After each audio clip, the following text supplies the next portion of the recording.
Enzymes. Human body is a product of different chemical reactions and processes. But what controls these reactions? In 1833, a French chemist, Anselme Pien, was the first to discover the vital force that drove these reactions and named it enzyme. Enzymes are substances, proteins, or in some cases, ribonucleic acid, RNA, that speed up a biochemical reaction by modifying specific substances called substrates. Enzymes are supremely selective in who they bind to and modify, hence their specificity. Mode of action. Easier said, but how does a tiny enzyme speed up a chemical reaction? The answer to this is simple. Enzymes perform this critical task by lowering a reaction's activation energy, that is, the amount of energy needed for the reaction to begin. Enzymes bind to their substrates, hold them in such that chemical bond breaking and bond forming processes take place more easily. Enzymes have a specific place in them called active site, where the substrate binds and real-time action takes place. Active site has a specific size, shape, and chemical behavior rendered to it by specific arrangement of amino acids. Thanks to these amino acids, an enzyme's active site is unique only to a particular substrate. In addition to the active site, many enzymes consist of a non-protein part called cofactor. Cofactors may be cations, positively charged metal ions, activators, bound temporarily to the active site to activate the enzyme, organic molecules, vitamins or vitamin products, coenzymes, that join enzyme-substrate complex temporarily, prosthetic groups, permanently enzyme-bound. Many enzymes only perform their catalytic role when associated a coenzyme.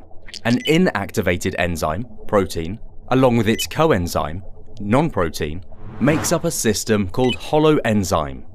To add to the complexity, scientists termed this inactivated enzyme as apoenzyme. And therefore, the equation becomes holoenzyme equals apoenzyme plus coenzyme. Models of enzyme action. Lock and key hypothesis. This is the simplest model to represent how an enzyme works.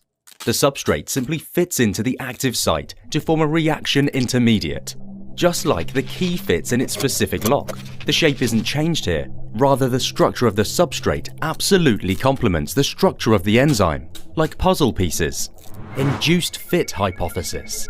In this model, the enzyme, upon binding of substrate, changes shape. The matching between an enzyme's active site and the substrate isn't just like two puzzle pieces fitting together. Rather, the enzyme changes shape and binds to its substrate even more tightly. This fine-tuning of the enzyme to fit the substrate is called induced fit. Environmental effects on enzyme function. Active sites are very sensitive. They sense even the slightest change in the environment and respond accordingly.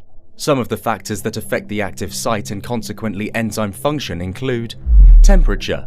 The suitable temperature for enzymes to function properly is 37 degrees Celsius. Increasing or decreasing the temperature above 37 degrees Celsius affects chemical bonds in the active site, making them less suited to bind substrates.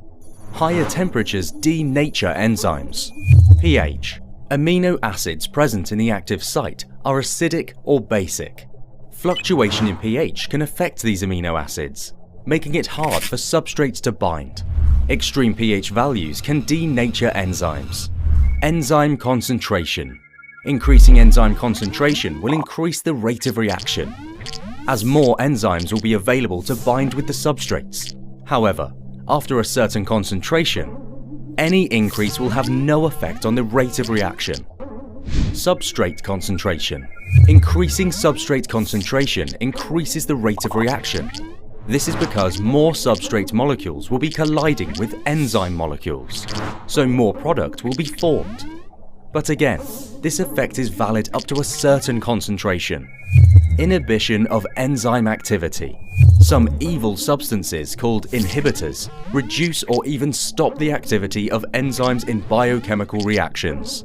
They either block or distort the active site, thus inhibiting the reaction. Based on this, there are two types of inhibitors given below. Competitive inhibitors. occupy the active site and prevent a substrate molecule from binding to the enzyme. Non-competitive inhibitors attach to parts of the enzyme other than the active site to distort the shape of an enzyme.